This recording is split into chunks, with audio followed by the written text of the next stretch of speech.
Nunca me había importado lo que hiciera Clara cuando salía sola. De hecho, siempre me pareció sano que tuviéramos nuestros propios espacios. Yo con mis tardes de fútbol y mis birras con los del curro, ella con sus amigas del máster, sus cenas de compañeras, sus talleres de crecimiento personal a los que yo jamás habría ido.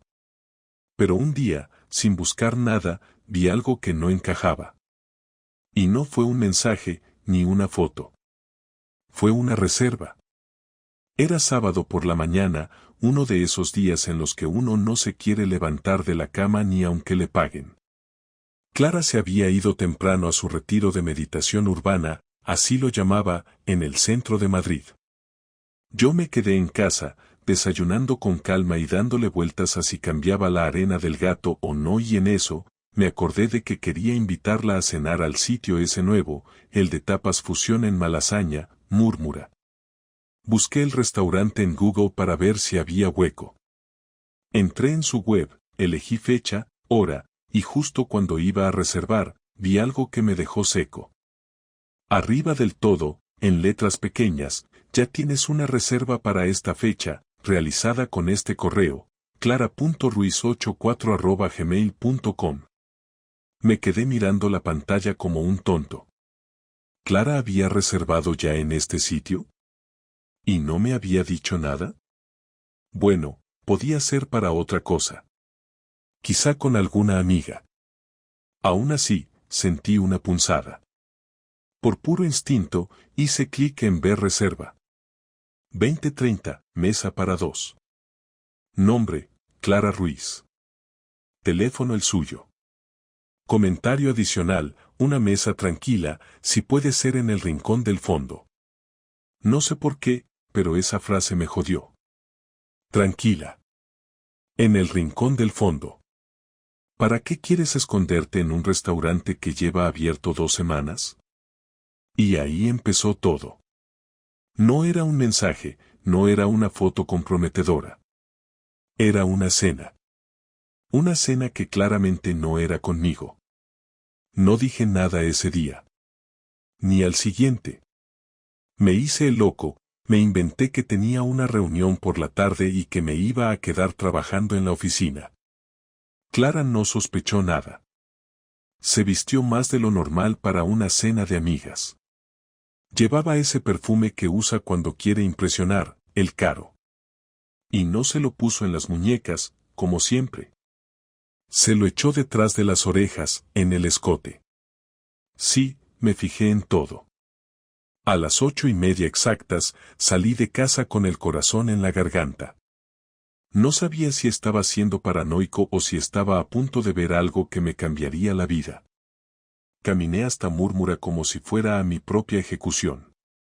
Había reservado una mesa para uno, con un nombre falso. Camarero joven, simpático, ni me miró raro. Desde mi mesa, tenía vista directa al fondo del local. A las 20:42, entró Clara. Solamente verla me puso nervioso. Iba guapa. Demasiado guapa. Ese tipo de guapa que no se gasta en una amiga con problemas ni en una compañera de yoga. Y no estaba sola. Él llegó detrás de ella. Alto, más joven que yo. No lo reconocí.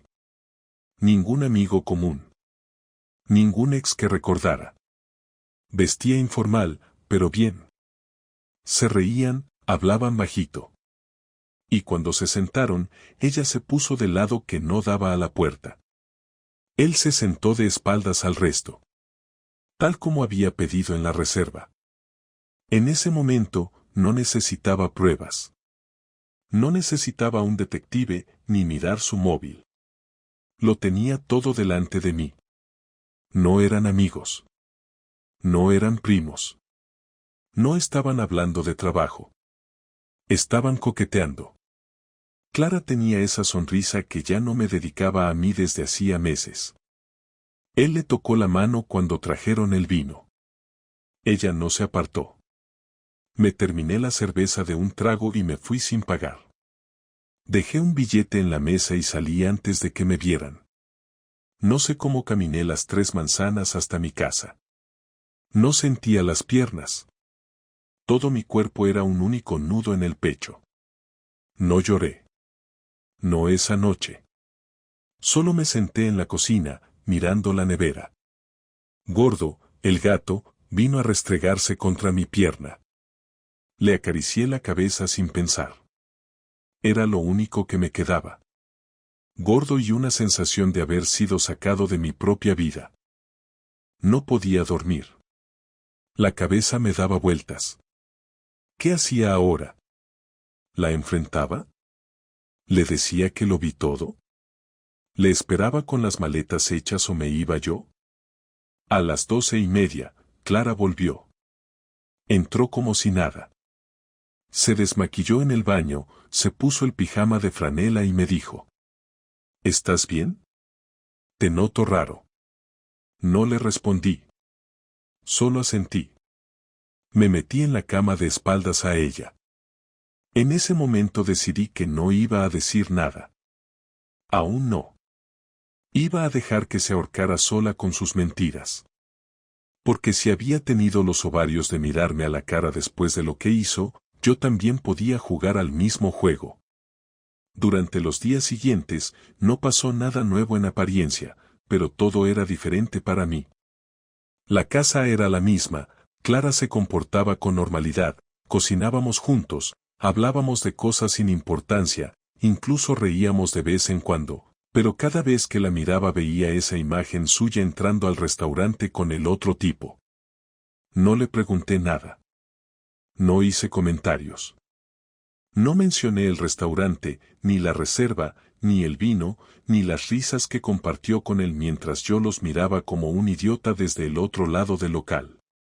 Guardé todo dentro de mí, masticando en silencio una rabia que no tenía nombre todavía. Esa fue mi estrategia. Quería ver hasta dónde era capaz de llegar con la mentira. No buscaba redención ni una explicación, solo necesitaba entender qué tan profundo era el pozo. Clara no sospechaba nada, o si lo hacía, lo disimulaba mejor que nadie. Siguió con su rutina como si no hubiera traído a un desconocido a cenar a espaldas de su marido. Lo que más me molestaba no era el acto en sí, aunque eso ya era suficiente para romper cualquier cosa, sino la tranquilidad con la que convivía conmigo como si no hubiera hecho nada. Su nivel de calma era insultante, como si yo fuera invisible o estúpido o ambas cosas a la vez. Una tarde le pregunté con un tono casual si había visto a sus amigas del máster últimamente. Me miró a los ojos y me dijo que sí, que habían quedado el sábado pasado para cenar. Esa fue su versión oficial. Me estaba mintiendo en la cara, sin pestañear, sin siquiera forzar una expresión de culpa o incomodidad. Ni se molestó en inventar detalles, se limitó a soltar una frase rápida, como quien comenta el clima, y luego siguió cortando verduras como si nada. Ahí confirmé que la cosa no era un error, no era un momento de debilidad ni un impulso. Lo que había era premeditación, una estructura montada para mentirme. No estaba confundida, estaba decidida. Me hablaba como si no me conociera, como si yo no pudiera atar cabos, como si no tuviera memoria. Esa certeza me quitó la mitad de la culpa que había empezado a acumular por espiarla. Si estaba actuando así, si podía inventarse una cena de amigas mientras besaba a otro en un restaurante, entonces yo tenía todo el derecho del mundo a saber la verdad sin ningún remordimiento. Empecé a observarla como si fuera otra persona. Ya no era mi esposa. Era alguien más. Me fijaba en sus horarios, en sus llamadas, en cómo se arreglaba, en los gestos cuando escribía en el móvil. No es que estuviera obsesionado, era más bien una especie de experimento.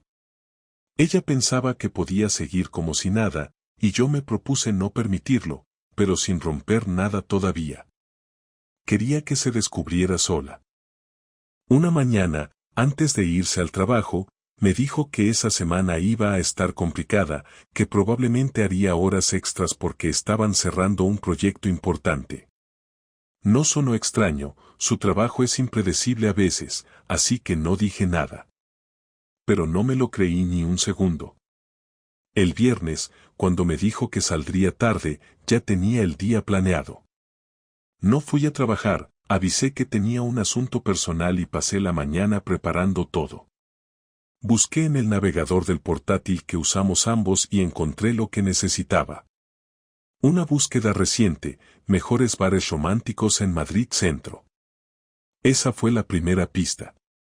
Luego vi un email en la papelera con una confirmación de entrada para una exposición en una galería pequeña, una que quedaba a 10 minutos de ese restaurante donde los había visto. Todo apuntaba a que no era un encuentro casual, que había un plan. La cita tenía hora, 7:30. El lugar, la Galería Montoya. No era difícil unir los puntos. Llegué una hora antes y me quedé en la acera de enfrente. No quería hacer una escena, no me imaginaba gritándole en público ni arrojando objetos como en las películas. Solo necesitaba verla otra vez con él, confirmarlo, anclarlo en la realidad para no tener dudas.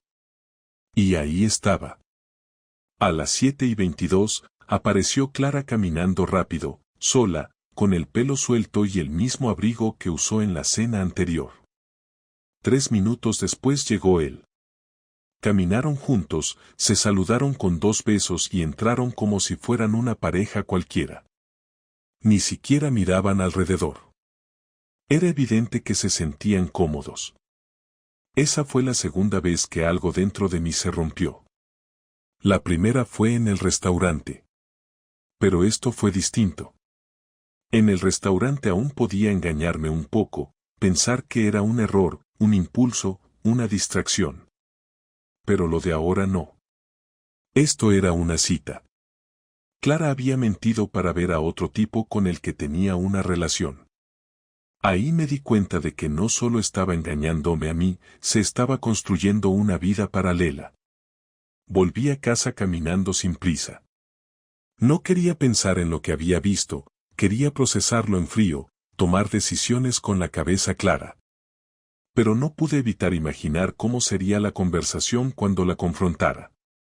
Me imaginaba sus respuestas, sus gestos, sus excusas. Y en ninguna versión me pedía perdón. En todas se justificaba, me echaba la culpa, o simplemente decía que no sabía qué quería.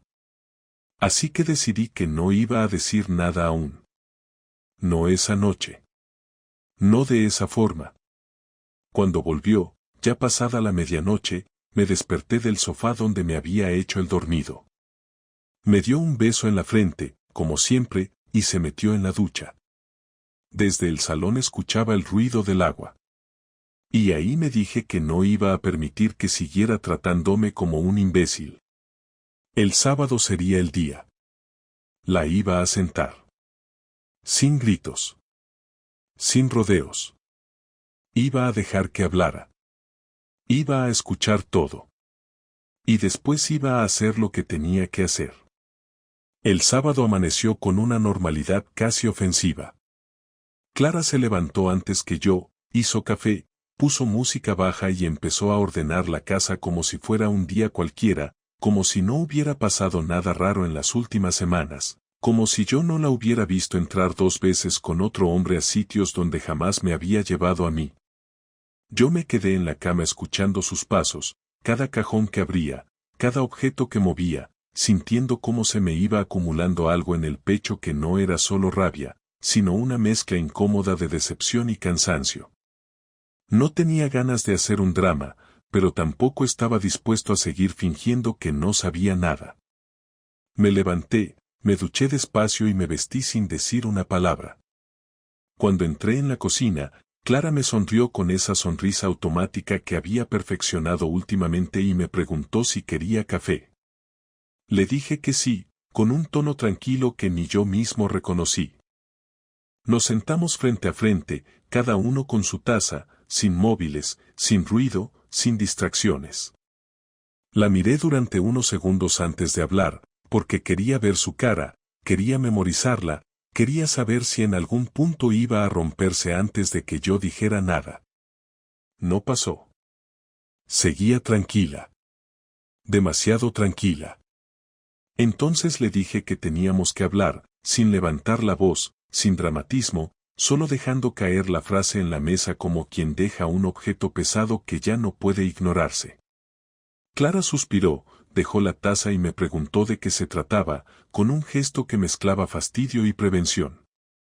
Le dije que sabía lo de las cenas, lo de la galería, lo del restaurante, lo del tipo con el que estaba quedando desde hacía semanas. No grité. No insulté.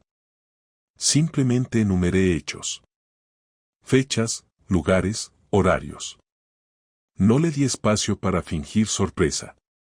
La vi tensarse, cruzar los brazos, mover la mandíbula como si estuviera masticando una respuesta que aún no había decidido. Durante unos segundos no dijo nada, y ese silencio fue peor que cualquier grito. Luego empezó con lo esperado. Que no era lo que parecía. Que no había pasado nada grave. Que solo estaba confundida. Que necesitaba espacio. Que yo llevaba tiempo distante. Que la relación se había vuelto rutinaria. Todo dicho de corrido, como si lo hubiera ensayado frente al espejo. Ahí fue cuando sentí que algo se me soltaba por dentro. Le dije que no me tratara como si fuera tonto, que la había visto besarse con él, que la había visto arreglarse para verlo, que la había visto mentirme sin pestañear, y que no tenía ningún interés en escuchar un discurso preparado para quedar bien consigo misma. Clara se levantó de la silla de golpe, empujándola hacia atrás, y me dijo que no tenía derecho a seguirla, que eso era enfermizo, que estaba cruzando límites. Eso fue lo que encendió todo. Le dije que el límite lo había cruzado ella cuando decidió meterse en una cama emocional con otro tipo mientras dormía conmigo todas las noches. Le dije que no me diera la vuelta a la situación, que no intentara hacerme sentir culpable por descubrir algo que ella se había encargado de ocultar. La discusión subió de tono rápido. Ella gritaba. Yo también. No era una pelea elegante, era una pelea real, sucia, llena de reproches acumulados que llevaban meses guardados. Clara me dijo que no se sentía deseada, que yo estaba siempre cansado, que ya no la miraba como antes. Le respondí que eso no justificaba nada, que si tenía un problema lo hablara, que no se buscara una excusa con nombre y apellidos para no asumir lo que había hecho. En un momento dado, lanzó la taza contra el fregadero y se rompió en 1000 pedazos. El ruido fue seco, fuerte, y el gato salió corriendo. Yo no me moví. La miré y le dije que no hacía falta romper cosas para decir la verdad. Ahí fue cuando lo admitió. No con lágrimas. No con vergüenza. Lo dijo casi con alivio. Que sí, que estaba viendo a otro hombre, que la hacía sentir viva, que con él hablaba de cosas que conmigo ya no, que no sabía en qué momento se le había ido de las manos, pero que no pensaba pedir perdón por sentir algo que no sentía conmigo desde hacía tiempo. Esa frase fue la que me terminó de cerrar por dentro. No porque estuviera con otro, sino porque había decidido reescribir nuestra historia para justificar su decisión. Como si yo hubiera sido un obstáculo y no una persona. Le dije que recogiera algunas cosas y se fuera a casa de quien quisiera, que ese día no iba a dormir allí. Clara se rió, nerviosa, y me preguntó si de verdad pensaba echarla de su propia casa. Le respondí que era también mi casa, que no estaba dispuesto a compartir techo con alguien que me miraba a la cara y mentía con tanta facilidad. Me dijo que estaba exagerando, que todo el mundo pasaba por crisis, que no hacía falta llegar a ese extremo. Le dije que para mí no era una crisis, era una decisión tomada por ella sin contar conmigo. La discusión terminó mal, como terminan estas cosas. Ella llorando de rabia, yo con la voz rota pero firme, señalando la puerta y diciéndole que se fuera. Cogió una mochila, metió ropa sin doblar, tiró cosas dentro sin cuidado, y antes de salir me dijo que no sabía en qué me había convertido, que ya no me reconocía. No le respondí. No había nada que decir. Cerré la puerta detrás de ella y me apoyé en ella durante unos segundos, respirando hondo, intentando entender que ese era el momento exacto en el que mi matrimonio acababa de romperse de verdad. El silencio que quedó después fue pesado. Me senté en el suelo de la cocina, rodeado de trozos de taza, con el café frío todavía sobre la mesa. No sentí alivio. Tampoco victoria. Sentí cansancio. Un cansancio profundo, de esos que no se quitan durmiendo. Pero también sentí algo nuevo, una especie de claridad incómoda. Ya no había dudas. Ya no había versiones. Ya no había historias a medias. Solo quedaba decidir qué hacer con todo eso. Y eso, sabía, iba a doler todavía más. La mañana siguiente me desperté con la cabeza como si me hubieran golpeado, no por el cansancio físico sino por el peso de todo lo que había pasado en menos de 24 horas. La casa estaba en silencio, Clara no había vuelto y yo no tenía ningún interés en saber dónde se había quedado. No tenía intenciones de llamarla, no quería mensajes, no quería explicaciones. Pasé un buen rato sentado en el borde de la cama, mirando el suelo, con la sensación de haber cruzado un punto del que ya no se regresa. No me sentía mejor ni peor que la noche anterior, solo más decidido. Había aguantado demasiado tiempo creyendo que las cosas se iban a arreglar solas, esperando que el silencio se llenara de sentido o que los gestos vacíos volvieran a tener algo de verdad. Pero lo único que había conseguido era quedarme con una versión distorsionada de lo que habíamos sido, una que ella ya había dejado atrás sin decirlo en voz alta. Ese domingo me vestí sin apuro, desayuné en silencio y salí de casa con una idea clara. No iba a quedarme quieto esperando a que Clara decidiera si volvía o no, si se arrepentía o si seguía con el tipo ese. Ya no me interesaba su arrepentimiento, porque lo que había pasado no era un error ni un accidente. Fue una elección, una cadena de decisiones conscientes que me dejó fuera. Y si ella podía armar su vida sin contar conmigo, yo también podía mover ficha. No por despecho, ni por venganza barata, sino porque no tenía sentido seguir dándole espacio a alguien que ya había dejado claro lo poco que le importaba lo que habíamos construido. La idea me venía rondando desde que la vi por segunda vez con él. No había querido admitirlo entonces, pero ahora lo tenía claro, iba a devolverle el golpe. No como castigo, sino como cierre. No necesitaba que sufriera, no buscaba hacerle daño de forma teatral. Lo que quería era sacarla completamente de mi vida de una manera que sintiera, una manera que la obligara a darse cuenta de que no todo le iba a salir gratis. Había dado por sentado que podía seguir jugando a dos bandas sin consecuencias, que yo iba a quedarme ahí esperando a que se le pasara la confusión. Y ahí fue donde se equivocó. Fui al despacho de un abogado que me habían recomendado hacía unos años, uno que se especializaba en separaciones complicadas. Le conté todo, sin adornos, sin dramatismo, solo hechos. Le dije que no quería peleas por la casa ni por los bienes, que estaba dispuesto a dividir todo lo que fuera necesario, pero que quería tener el control de la situación, al menos una vez. Me explicó los pasos, los plazos, los documentos que necesitaba. Tomé nota de todo y antes de irme le pedí que redactara la demanda de divorcio y la tuviera lista cuanto antes. Me miró con una mezcla de sorpresa y respeto, como si no esperara que alguien le hablara tan directo después de una traición así. Me preguntó si estaba seguro de no querer negociar primero. Le dije que no había nada que negociar con alguien que se acuesta con otro mientras te dice que te quiere.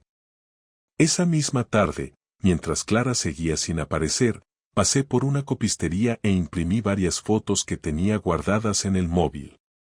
No eran muchas, pero suficientes. Imágenes claras, tomadas desde la distancia, en el restaurante y en la galería, donde se notaba sin lugar a dudas que ella estaba con alguien más. No era por despecho, no pensaba mostrarlas por ahí, no iba a hacer ningún escándalo público. Las necesitaba por si ella intentaba hacerse la víctima, por si después se le ocurría contar una versión edulcorada de los hechos. Quería tener una base, algo que cerrara cualquier intento de manipulación emocional. El lunes a las 8 en punto, Clara entró en casa. No llamó antes, no avisó, simplemente abrió con sus llaves como si todavía todo estuviera bien. Traía la misma mochila que se había llevado, venía con el gesto tenso y los ojos cargados. Se me quedó mirando en el pasillo y no dijo nada. Yo tampoco. Caminó hasta la cocina, se sirvió un vaso de agua y volvió al salón. Me senté frente a ella y le dije lo que tenía que decirle. No fue largo ni cruel. Le expliqué que ya había contactado con un abogado, que la demanda de divorcio estaba en marcha y que en 2 días se la iba a entregar formalmente. Ella no reaccionó al principio. Se limitó a asentir y mirar al suelo. Luego preguntó si no podíamos hablar. Le respondí que ya habíamos hablado y que ella había hecho sus elecciones. Me dijo que no sabía que iba a ser tan tajante. Le contesté que lo sabía desde el momento en que se acostó con otro y lo escondió. Me pidió que le diera tiempo para pensar, que no tomáramos decisiones en caliente. Le dije que ya era tarde para eso, que lo caliente había pasado y lo único que quedaba era frío. Se le llenaron los ojos de lágrimas, pero no lloró. Supongo que no sabía si tenía derecho a hacerlo o si simplemente no le salía. Le entregué las fotos dentro de un sobre. Le dije que no tenía intención de usarlas a menos que ella complicara las cosas. Que no quería arrastrarla ni destruirla, pero tampoco iba a dejar que me manipulara. Abrió el sobre y las miró sin decir nada. Luego lo cerró y lo dejó sobre la mesa. Me pidió quedarse esa noche, que no tenía a dónde ir. Le dije que podía dormir en el sofá, que al día siguiente tenía que estar fuera. No hubo más palabras. Se duchó, se puso un pijama que había dejado en el armario y se tumbó en el sofá sin encender la tele. Yo me encerré en la habitación, apagué las luces y me metí en la cama con el mismo vacío de los últimos días, pero con algo distinto en el fondo. Por primera vez en mucho tiempo, sentí que había recuperado el control. Que no era el tipo que se quedaba mirando desde una mesa mientras le robaban la vida. Había empezado a actuar. Y eso, aunque no me hiciera feliz, al menos me devolvía un poco de dignidad. Esa mañana me levanté antes que ella, desayuné sin hacer ruido, me vestí, guardé un par de documentos en la mochila y salí sin decirle una palabra. No tenía nada más que explicarle, no me interesaba su arrepentimiento tardío ni su intento de mostrarse triste. Clara sabía perfectamente lo que había hecho y ahora le tocaba entender que no todo se podía arreglar con cara de víctima. Fui al despacho del abogado, firmé los papeles y le pedí que los enviara ese mismo día. Ya tenía su dirección de correo, sabía dónde trabajaba, todo estaba listo. Le agradecí su trabajo y salí de ahí con una sensación rara, no era alivio ni satisfacción, era simplemente un paso que se tenía que dar. Era como tachar una casilla que llevaba tiempo abierta y no tenía sentido seguir dejando en blanco. Volví a casa al mediodía y ella ya no estaba, había dejado las llaves sobre la mesa y un mensaje escrito a mano en una hoja cualquiera, no sabía que ibas a llegar tan lejos con todo esto, pero está claro que ya no queda nada por salvar. Me voy unos días. Clara. No me molesté en responder, ni en llamarla, ni en buscar saber dónde estaba. No porque me diera igual, sino porque ya no era mi problema. Durante esa semana hablé con los pocos amigos que teníamos en común, los justos, porque nunca fuimos una pareja especialmente sociable. Les conté la situación sin rodeos. Algunos intentaron mantenerse neutrales, otros me dieron la razón, otros directamente me confesaron que ya se lo imaginaban desde hace tiempo. No me sorprendió. Siempre hay alguien que ya lo sabía después de que todo se rompe. Lo único que me interesaba era que no dijeran estupideces si ella empezaba a contar su versión de los hechos. Quería dejar claro que no estaba reaccionando con rabia, que todo lo que estaba haciendo era porque ella rompió las reglas y no porque yo no supiera mantener una relación. Y sobre todo, Quería que supieran que no me iba a esconder. El viernes por la tarde sonó el timbre. Era Clara. No traía maletas, ni nada encima, solo un abrigo y la cara más seria que le había visto en años. Le abrí porque ya sabía que tarde o temprano iba a venir a decir algo. Me pidió hablar, me dijo que no podía dejar que todo se cerrara así. Le señalé el salón y nos sentamos. Esta vez no había tensión, no había gritos, no había ninguna emoción fuerte. Todo estaba apagado. Me miró y empezó a hablar. Dijo que no me pedía volver, que no iba a inventarse nada para justificar lo que había hecho, que había sentido algo por ese tipo y que pensó que se le iba a pasar, pero cuando se dio cuenta de que no se le pasaba, decidió seguir adelante sin pensar demasiado en las consecuencias. Me dijo que me había querido, que aún me tenía cariño, pero que no se sentía la misma desde hacía mucho tiempo. Que se sentía otra persona cuando estaba con él y que esa versión nueva de sí misma le gustaba más que la que era conmigo. No dije nada durante un rato. La dejé hablar. Cuando terminó, le pregunté si pensaba seguir con él. Me respondió que no lo sabía, que ya no era lo mismo desde que todo explotó, que él también se había echado para atrás cuando supo que estaba casada, que tampoco quería problemas. Le pregunté si se arrepentía. Me dijo que de algunas cosas sí, de otras no. Le pregunté si volvería a hacer lo mismo si pudiera volver atrás. Me miró en silencio unos segundos y me dijo que no sabía, que quizás sí, pero de otra forma. Ahí supe que ya no quedaba absolutamente nada por reconstruir.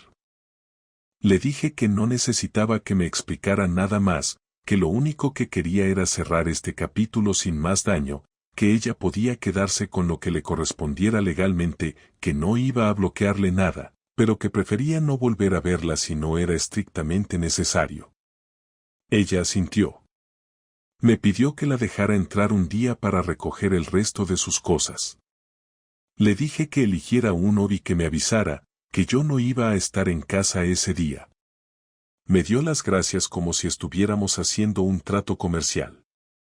Se levantó, me miró como si esperara algún tipo de despedida emocional, pero no le di nada. Abrió la puerta y antes de salir dijo, no fue por odio. Solo me perdí. Cerró detrás de ella y no volvió a tocar el timbre. Pasé esa noche solo, otra vez, pero esta vez sin ansiedad. Miré la casa como si fuera nueva. No me sentía libre ni renovado, tampoco feliz. Solo estaba en paz.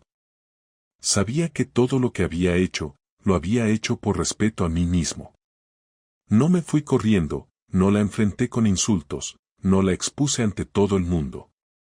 Simplemente la dejé ir, porque entendí que había dejado de ser parte de mi vida mucho antes de que yo lo aceptara. Me costó días llegar a esa conclusión, pero ahora que la tenía clara, no pensaba soltarla. Al día siguiente llamé a un cerrajero. Cambié la cerradura. No por miedo a que volviera a entrar, sino porque necesitaba cerrar esa puerta del todo. Cuando terminó, me senté en el sofá y abrí una libreta donde empecé a anotar lo que tenía que hacer en las semanas siguientes, cerrar cuentas, dividir gastos, avisar a los bancos, actualizar documentos. Era una lista fría, práctica, pero necesaria. Clara era pasado. Lo único que quedaba era ordenar ese pasado para poder caminar sin tropezar con él. No esperaba nada más de ella. No quería odio, ni perdón, ni venganza. Solo distancia. Y después, silencio. Una semana después de que Clara viniera por última vez, se presentó a recoger sus cosas. Me avisó por mensaje y me pidió 2 horas para empacar. Le respondí con un ok seco, sin añadir nada más. Ese día me fui a dar una vuelta, sin rumbo claro, solo quería estar lejos cuando ella entrara en la casa. No soportaba la idea de verla tocar mis libros, abrir nuestros cajones, separar la ropa sin vergüenza, como si dividir una vida fuera tan sencillo como elegir qué se lleva y qué deja. Me pasé las 2 horas caminando por el barrio, sin mirar el móvil, sin pensar demasiado, simplemente esperando que el tiempo pasara para poder volver a una casa donde ella ya no estuviera. Cuando regresé, no había señales de ella, ni llaves en la mesa, ni notas, ni explicaciones. Solo vacío. Un vacío diferente al que dejó la primera vez que se fue, porque este ya era definitivo. Esa misma tarde hablé con el abogado para cerrar los últimos puntos. Me aseguró que todo estaba encaminado, que no había objeciones, que Clara había firmado los papeles sin discutir. Me dijo que era raro ver un divorcio tan directo, tan limpio, sin disputas. Le respondí que eso pasaba cuando una de las dos personas ya no tiene ganas de quedarse con nada. Colgué, me serví un café, me senté frente a la ventana y empecé a pensar en todo lo que había dejado atrás, no solo Clara, sino yo mismo. Había perdido tiempo, confianza, estabilidad, pero también había recuperado algo que no tenía hacía mucho, claridad. Ya no estaba esperando que alguien me explicara lo que había hecho, ya no necesitaba que me miraran con pena o con culpa. Clara se había ido, y con ella todo lo que me impedía ver las cosas como eran. 2 días después me llamó su hermana. No teníamos una relación cercana, pero me conocía desde hacía años. Me preguntó si podía pasar a hablar conmigo, que no tomaría mucho tiempo. Le dije que sí, más por curiosidad que por interés. Llegó por la tarde, sola, con cara seria. Me saludó con un tono frío, se sentó en el salón y fue directo al punto. Me dijo que Clara estaba mal, que no comía bien, que no dormía, que todo le había pasado por encima. Le respondí que lo sentía, pero que no era mi responsabilidad. Me dijo que no venía a pedirme que volviera con ella, que sabía que eso no iba a pasar, pero que necesitaba entender si yo pensaba seguir con esa actitud de indiferencia. Le dije que mi actitud no era indiferencia, que era consecuencia.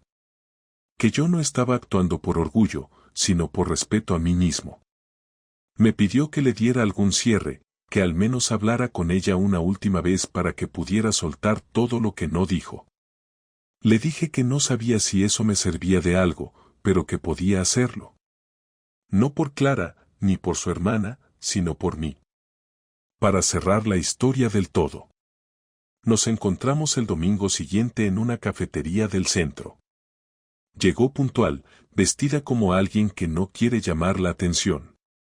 Nos saludamos sin beso, sin abrazo, sin contacto. Pedimos café y nos quedamos un rato en silencio. Fui yo quien rompió el hielo. Le pregunté qué quería decirme. Clara se tomó su tiempo, miró por la ventana y después empezó a hablar. Me dijo que no esperaba que las cosas terminaran así, que nunca pensó que se sentiría tan vacía después de dejarme. Me dijo que había confundido deseo con libertad, que había tomado decisiones que no midió, que pensó que estaba escapando de algo que ya no servía y que ahora se daba cuenta de que también se había dejado a sí misma en el camino. No la interrumpí. La dejé hablar todo lo que necesitaba. Me dijo que no quería volver, que sabía que no tenía sentido, pero que necesitaba pedirme perdón, no por lo que hizo, sino por cómo lo hizo. Le respondí que agradecía el gesto, pero que a estas alturas ya no necesitaba disculpas. Que lo único que me habría servido era honestidad en su momento, no después. Me dijo que entendía que ya no quedaba nada entre nosotros, que no esperaba una segunda oportunidad, pero que no quería que todo terminara con odio. Le dije que no sentía odio, que lo que había sentido al principio fue traición, luego rabia, después decepción y ahora solo distancia.